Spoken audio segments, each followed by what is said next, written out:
Welcome to Inspiring Nations with Sonja Keeve Radio Show, an affiliate of Creative Broadcasting and TALK Radio TV Network LLP. Question: where do you draw your inspiration? Join us as we feature women from across the globe with incredible stories of how they inspire nations every day. Now, here is your host, Sonja Keeve.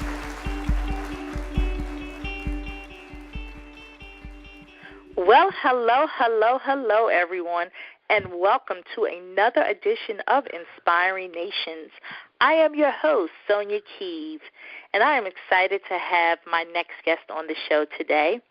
We have none other than Miss NaQuetta Mitchell. Now, who is NaQuetta?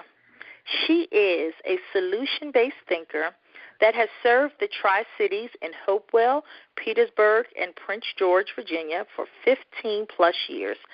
She prides herself on being a woman who cares enough to do more than enough. NaQuetta's love for volunteerism started when she was a student at Carter G. Woodson Middle School, as she was afforded the opportunity to participate in the Medical Explorers Program. That program was hosted by John Randolph Medical Center. NaQuetta, after many years of working and volunteering in the human service field, she is currently a social worker for the Department of Social Services.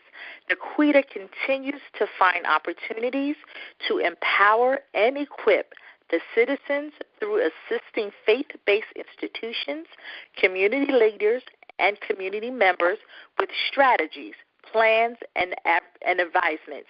NaQuetta truly believes that there's enough opportunity and resource for anyone to thrive, and seeks out occasions to fulfill this vision. And I'm excited to have her. And so without further ado, to my listening audience, please welcome the amazing Miss NaQuetta Mitchell. Well, hello, superstar. Oh, hi. I'm so glad to be here. Yes, I am super excited to have you on the show today. And I know that I just read briefly about your bio, because there is so much more that I didn't read for my listening audience. So outside of your bio, just share a little bit more about who you are and whom you serve. Okay. Well, I am a mother of two awesomely awesome girls. I have an 8-year-old and a 4-year-old. I currently live in and work in the Tri-Cities, trying to do my best to do more than enough for my community that raised me. I am very active in everything that I do, so I'm extremely passionate about helping those that tend to get forgotten about in this world, whether it is the elderly, whether it's the youth, or whether it's low-income families. Wow. And, and I want to first applaud you because you have taken on that mantle to come back to the community that raised you and learn to give back and give a hand up to help others so that they can be their best selves. So I want to just say thank you so much for all of the work that you do in the community and in the tri-state area. Awesome. Well, thank you so much for that. And so today we're going to talk about a really interesting topic. It's called being intentional about your intentions. Now, when I saw that topic, I thought, there's so many things we could talk about. So yes, I want to find out from you, what do you mean about being intentional about your intentions? Yes, ma'am. Well, for me, as we were going into the year of 2019, right in December, I was trying to figure out what was going to be, my personal motto for that year. And that motto actually for me was, if it's not purposeful, it's pointless.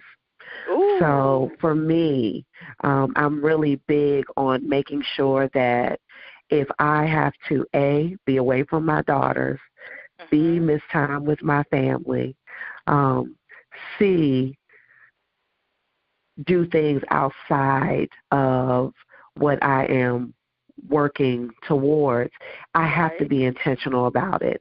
And the reason being is because if you waste money, you can get money back. You can make more money.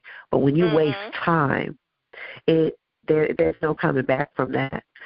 So I'm trying to stress to people, whether it is family, friends, people on social media, followers, is to make sure that they're intentional about everything that they do. Because 9.5 times out of 10, if you're intentional about something that you do, you actually follow through with it. You're committed to it. Yeah. So that's what being intentional about your intentions really comes from.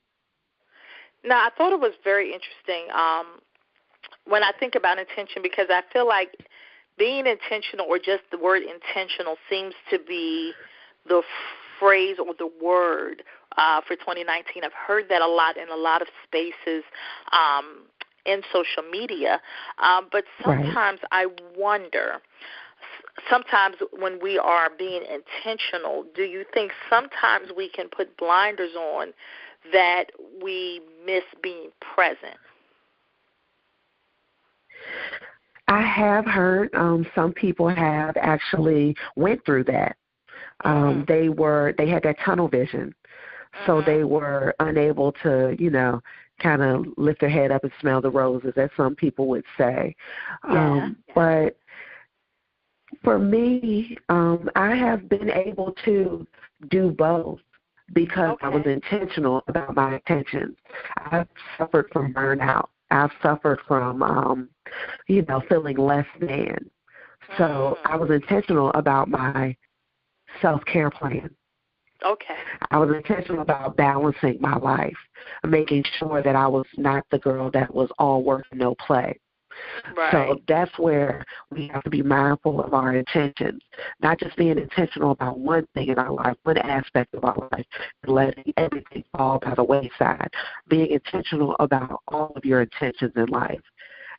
For me, I absolutely love to go out and hear live jazz bands. I just absolutely love it. So I've made it one of the things that I say, okay, at least once a month, I'm going to go to a jazz event. Because that's my self-care, that's my place of peace. But most of my month is me giving back to the community outside of my job.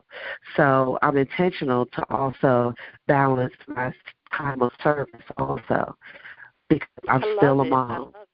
I still work a 9 to 5. So my intentions are intentional in every aspect of my life, even my dating life. So. Oh, all right. And then something you said that you're intentional about is giving back to your community. Why for you was that something that meant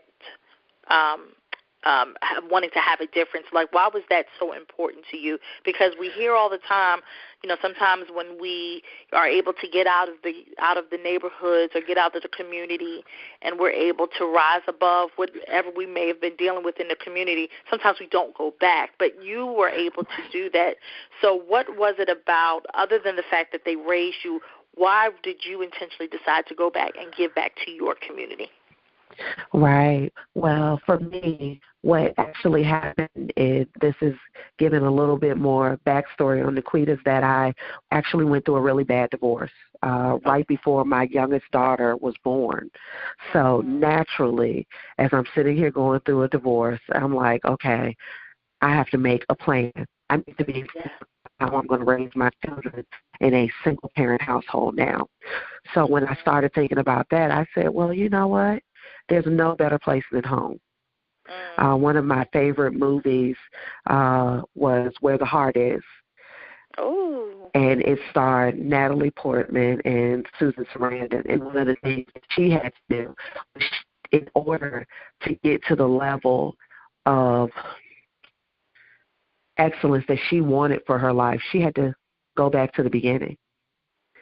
And for me, I had to go back to the beginning to get my sense of peace together, to be in the place that raised me. But unfortunately, when I got back to my hometown, it didn't look familiar.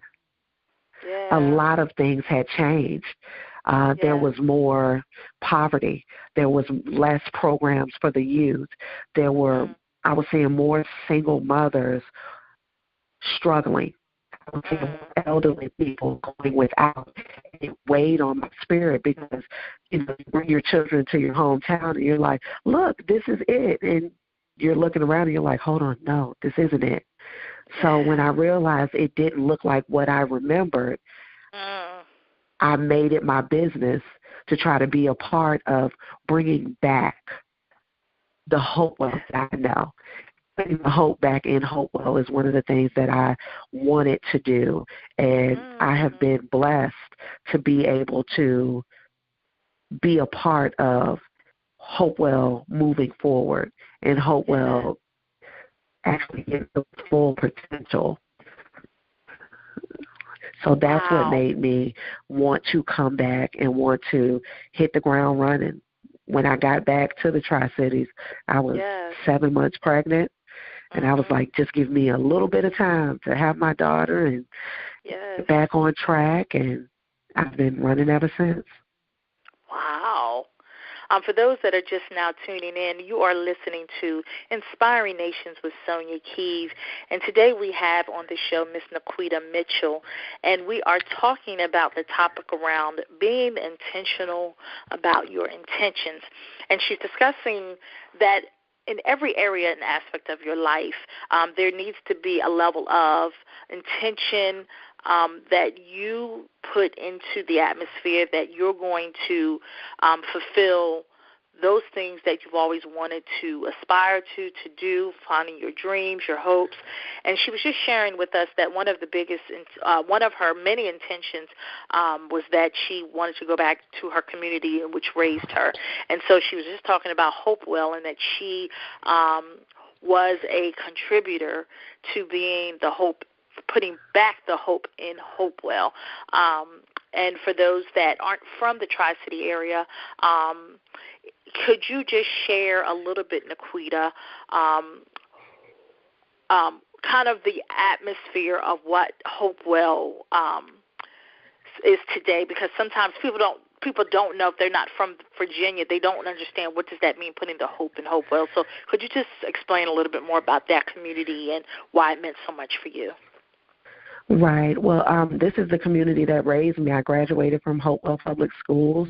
Hopewell has been known forever to be a factory town. Usually what typically happens is that the boys, they graduate school, they either go to the military or they start working in a factory, whether it's DuPont or Allied Chemical. Those are pretty much their options. And as far as the young ladies, for the longest, it would just be to get married. To a man who either A, is going into the military, or B, is working in a factory, because those are the good jobs. Now in 2019, we have more youth who are interested in STEM programs. We have more boys who are wanting to follow their dreams and become engineers. We have more boys who are wanting to go into vocational schools. We have women who are running the world and coming out of Hopewell and just hitting the ground running. So from what our narrative was for Hopewell, we have a different group of youth now who are steady wanting to do more. But unfortunately, when it is a low-income area, which is what Hopewell unfortunately has become now, which is not a dig at anyone. Typically in the state of Virginia, if you are bringing in less than $35,000, you are considered low income. So when you have families who are bringing in less than $35,000 a year, you are defined as low income. And a lot of times when youth are low income and they don't have any direction, a lot of times they choose to do what's popular and not what's right. So we've had a couple instances where, some of our youth have made the news because of not making the wisest decisions. And once I realized that, I said, well, we can't really blame that generation if the previous generation is not doing everything in their power to get them on the right path. That's right. And thank you for sharing that, because I wanted to kind of give kind of a history lesson so people who aren't familiar with the state of Virginia and the Tri-City area, some of the challenges that you have to deal with, on an everyday basis. And, and Hopewell is not the exception. Across the United States, right. there are many communities just like that, where, I grew up in a big city. I grew up in Philadelphia. And, okay. And, so I understand, as a child, there was a certain persona that you saw in communities. And, and then over the years, as the generations got older, it seems like more and more of the kids that grew up left the community, left the city. And so right. it was just left up to the elders. Well, they're too old now. Right. They can't keep up the community. They're looking for the young people to do that.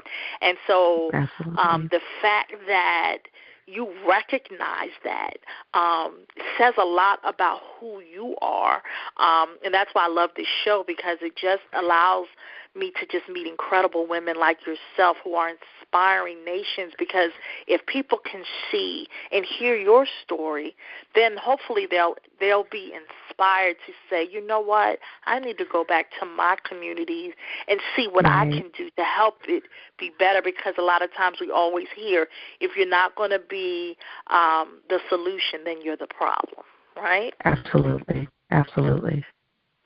And so now that you're doing all of this amazing work, what are some of the positive changes that you have seen as a result of you being intentional? A lot of the crime rate has gone down for teenagers. During the hours, I actually host with some of my great friends and board members. We host Balling After Dark every third Saturday of the month. And what we learned is that between the hours of 8 p.m. and midnight, that's when the most crime happens in low-income areas with the youth. So we have tried to eliminate that by getting them off the street for 5 hours and have them locked in. And it's called Balling After Dark. So we've used the basketball as a covert mission to get the kids in, lock them in. And we have mentors there. So every month we have a different topic. We have different speakers that come in. Some of the phenomenal mom and pop restaurants down in Hopewell donate our food to us every third Saturday of the month. Just in support of the youth, just making sure that, these youth have food to eat, they have mentorship. So now we're putting the ball back in their court, per se, because we're giving them the tools that they need to equip them to be a good citizen, to be a well-rounded student. So we're giving them that responsibility back, because we're doing our part. Now it's their turn to start taking some control of their life and start making some wise decisions. So we're super proud of that change that's happening. A lot of our youth, they are also doing better in school. So we're excited about those grades going up because it looks better for colleges. We are also extremely excited because the city of Hopewell, the school system is actually going year-round now. So that's another great thing that we are kind of leading the charge in, is that Hopewell is ready to actually set the tone for a lot of the other schools in the different localities, letting them know that we want to make sure that our youth are fully equipped with the necessary tools that they need to leave the Hopewell public school system and excel in college and excel in the rest of their adult life as far as their careers and things of that sort. So we are just beaming with pride at the direction our youth are going in now. I love it. And then switching gears for the girls. Now, I know you mentioned as a single mother you are raising 2 girls. But I know sometimes, especially in low-income communities, sometimes there can be this spirit of despair where, single moms, it is hard enough raising children. And it's even super harder when you're doing it by yourself. And so how do you encourage other women? Because, knowing you and speaking to you, I could tell that there's this inner strength that just says, that allowed you to say, you know what, I'm not going to give up. But there are some women out there, when your circumstances try to dictate your future, it's so hard to get yourself out of that pit and marry clay. So how do you encourage other women to find that fire in them in spite of their current situation?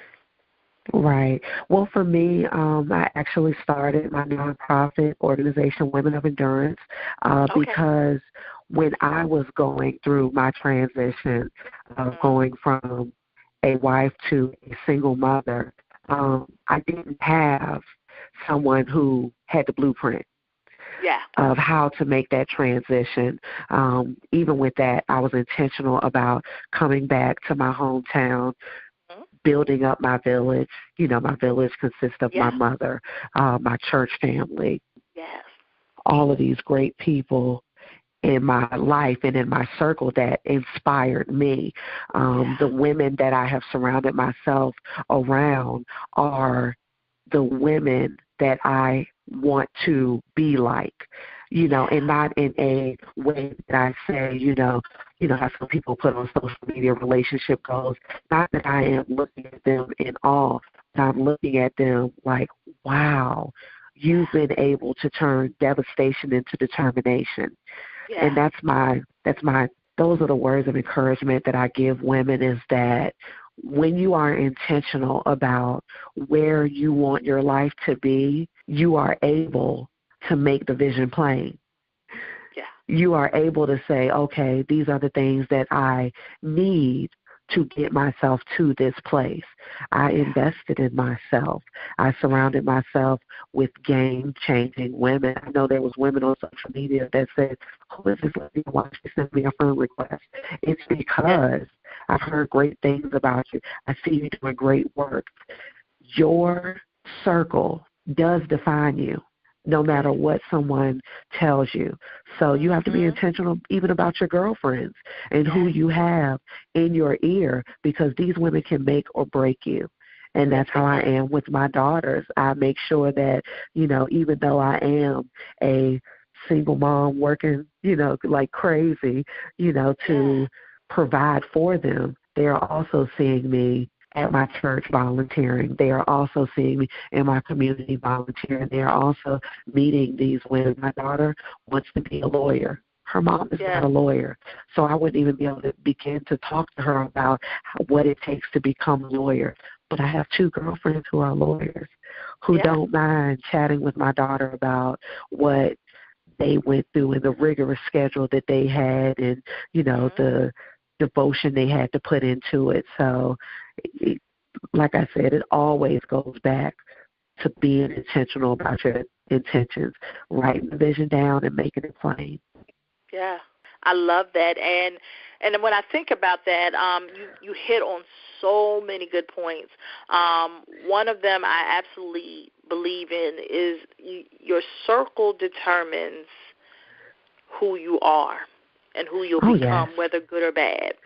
And I know that to be true because I've experienced that, where I've been in sister circles where I thought I was accepted, but was simply tolerated. And then I got into different circles where women were actually celebrating me, and it made me almost feel weird in a way, because I kept waiting for an alternative motive to happen as a result of that.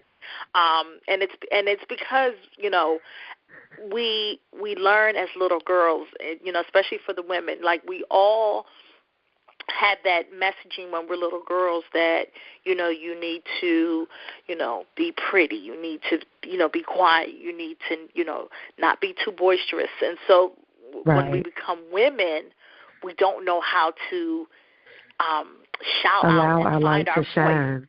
Right. We don't know how to do that because we've been taught for so long that a woman is seen and not heard. Seen and not heard, yeah. Yeah, so when you do find your voice, it's like you can't help but shout it out and get into places where people will want to hear from you. And so I feel like when, as mothers, it is our responsibility, because I have daughters. I instill in them, when they're little girls, I tell them you are a princess. You are worthy. Yes. You have value, and you are enough. And I continue to instill that in them. So now, I have one that's getting ready to go off to college, and awesome. As a mom, I worry. But I also know that I gave and equipped her with everything she needs to be successful. And I've told her the good and the bad, because, I grew up where they just told you the good and shielded you from the bad, right? Yep. Until Absolutely. you got older, and then you get out there in the world and you're like, whoa. Like, wait a minute. My mother never told me that.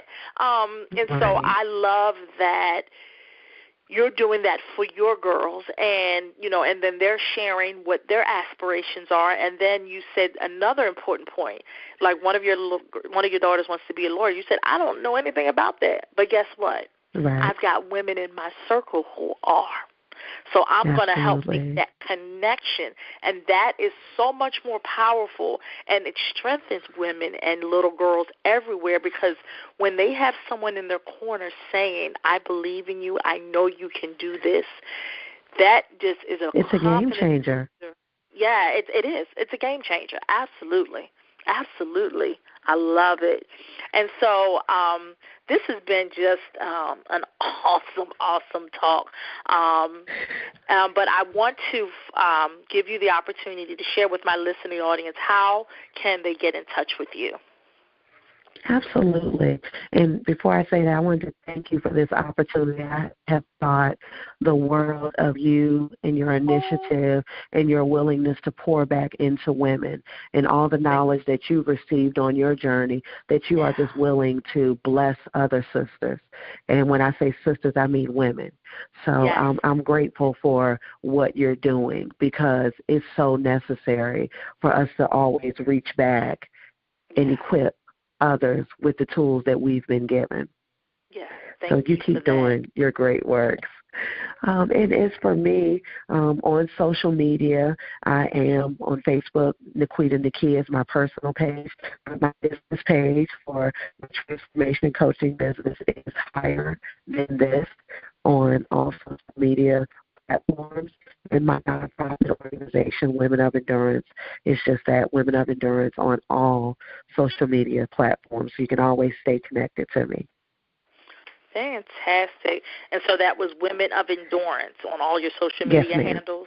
Okay. Yes, that is for my nonprofit, and Higher Than This is my transformation coaching / life coaching page. Awesome.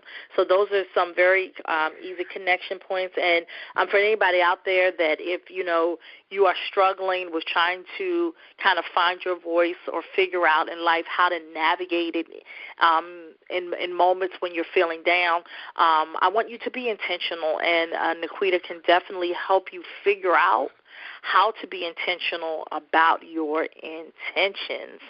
And so this conversation has been just so amazing. But before I let you go, this is something I love to do with all of my guests. I want you to finish this sentence for me, okay? Okay. Hope is necessary. Love is a blessing. And what do you know for sure? That I can do all things through God who strengthens me. Well, Miss NaQuetta Mitchell, it was indeed a pleasure to have you on my show. Thank you so much. I really appreciate it. My pleasure. And this is another edition of Inspiring Nations. Bye-bye.